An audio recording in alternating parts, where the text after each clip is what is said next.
Salutations spéciales pour Bemzabim. Nous allons jouer ensemble jeudi. Il y a l'autre partie dans l'étude pour semaine. Mais bien avant même que nous commencions, nous prions le Seigneur. Nous remercions Éternel notre Père et notre Dieu pour tout ce qu'il fait pour nous et pour ça qu'il continue à faire pour nous. Merci pour la provision qui a été faite pour nous pendant la semaine. Aidez-nous pour que nous soyons capables de comprendre la parole mieux chaque jour et pratiquer dans la vie. Nous prions comme ça dans le nom de Jésus. Amen.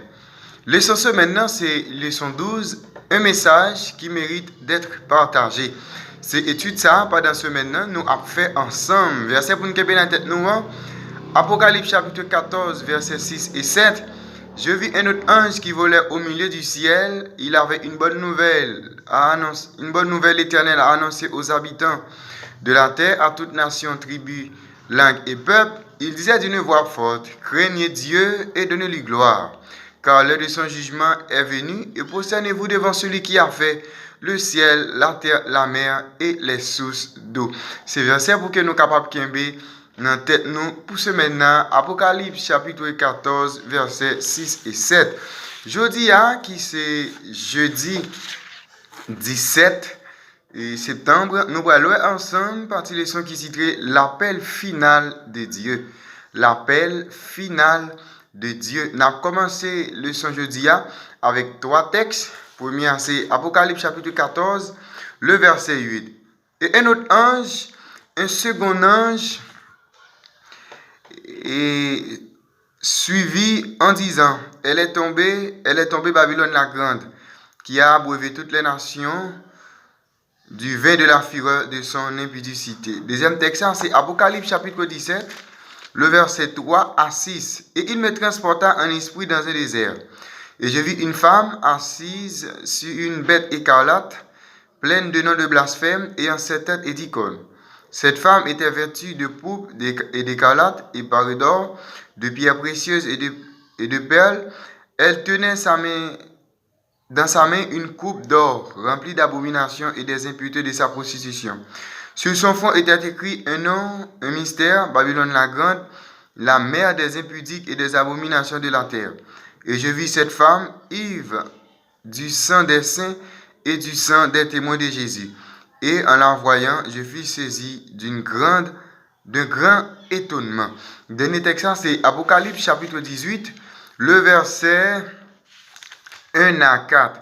Après cela, je vis descendre du ciel un autre ange qui avait une grande autorité, et la terre fut éclairée de sa gloire. Il cria d'une voix forte, disant, elle est tombée, Babylone la grande, elle est devenue une habitation des démons, un repère de tout esprit impur, un repère de tout oiseau impur et odieux, parce que toutes les nations ont bu du vin de la fureur de son impudicité, et que les rois de la terre se sont livrés avec elle à l'impudicité, et que les marchands de la terre se sont enrichis par la puissance de son luxe.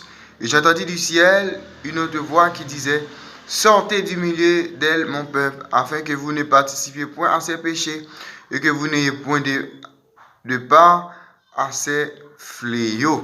Eh bien, question qui est capable de poser, après une faire lecture ça, qui ça nous apprend de Babylone spirituelle en dans verset ça? Eh bien, dans le livre Apocalypse là, thème Babylone il représente un faux système religieux qui est basé sur le travail que l'homme lui-même fait, sur la tradition les hommes et sur des fausses doctrines.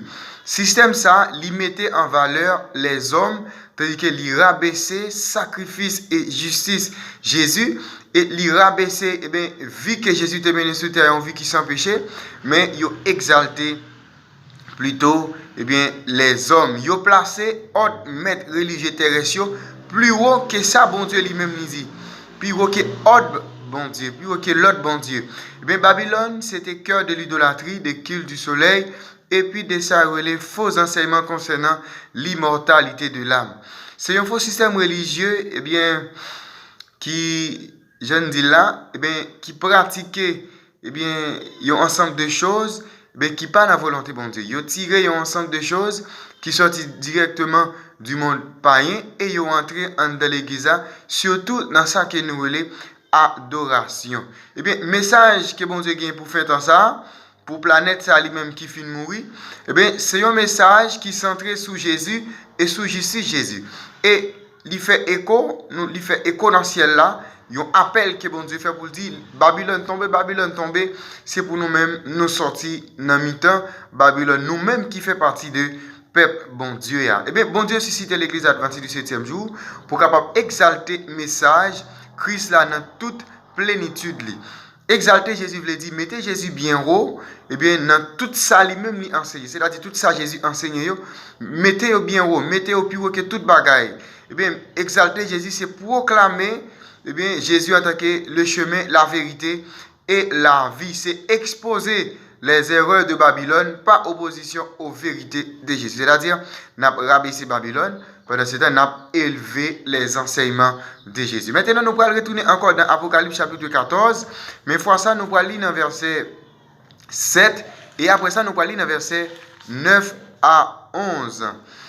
Et un autre, verset 7, il disait d'une voix forte, craignez Dieu et donnez-lui gloire, car l'heure de son jugement est venue, et adorez celui qui a fait le ciel, la terre, la mer et les sources d'eau. Verset 9, et un troisième ange les suivit en disant d'une voix forte, si quelqu'un adore la bête et son image, et reçoit une marque sur son front ou sur sa main, il boira lui aussi du vin de la fureur de Dieu, versé sans mélange dans la coupe de sa colère, et il sera tourmenté dans le feu et le soufre, devant les saints anges et devant l'agneau, et la fumée de leur tourment monte au siècle des siècles, et ils n'ont de ni repos, ni jour, ni nuit, ceux qui adorent la bête et son image, et quiconque reçoit la marque de son front. Eh bien, question que nous sommes capables de poser, qui ça qui trouvait comme objet de culte, qui mettait en opposition, eh bien, en d'un verset ça. Eh bien, Apocalypse chapitre 14, eh bien, il décrit deux actes d'adoration, côté une différent de l'autre. Premièrement,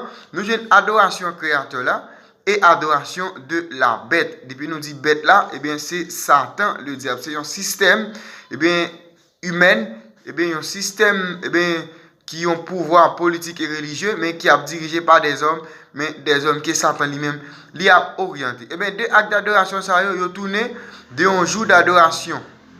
Eh bien, de Gayoun qui tournait autour du jour d'adoration que bon Dieu lui-même lui baille, c'est le véritable sabbat.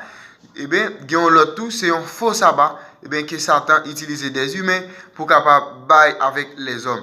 Eh bien, sabbat, il représente repos, assurance et sécurité que nous joignons dans Jésus-Christ qui est créateur nous, rédempteur nous, et roi qui a venu pour chercher nous, pour nous passer 1000 ans avec lui dans le ciel, et qu'on ait un éternel bonheur après sous terre ça. Eh bien, jour ça qui fait la contrefaçon de Dieu, il représente un remplacement humain, un faux sabbat qui est basé sur des raisonnements et décrets les hommes. C'est-à-dire, nous, appel que bon Dieu fait nous, dernier appel que bon Dieu fait nous, eh bien, c'est pour nous capables de sortir dans Babylone, sortir dans fausse adoration, pour que nous capables de venir adorer bon Dieu qui fait ciel là, à terre, dans le jour que lui-même lui réclamait. Eh bien, en nous lisant Apocalypse chapitre 14, nous allons lire fois ça dans verset 12. Il dit, c'est ici la persévérance des saints qui gardent les commandements de Dieu et la foi de Jésus. Eh bien, qui ce texte a dit nous?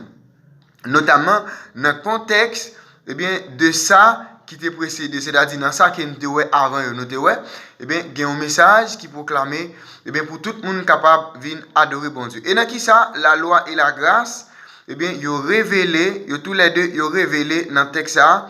Et qui ça t'a dû indiquer nous sous façon que la loi et la grâce, yo deux yo inséparables dans l'évangile. Je dis à nous, il y a des gens qui disent la loi pas là encore, je dis nous sur la grâce, nous c'est pas vrai. C'est-à-dire ni la loi ni la grâce nous besoin tous les deux. Et bien nous leçon que nous aujourd'hui a lui montrer nous pour que nous capables sortir dans Babylone, pour que nous capables venir adorer monde qui fait ciel là ensemble avec terre. L'appel final de Dieu, c'était étude pour aujourd'hui. Très bonne journée. Bonne étude et que Dieu vous bénisse.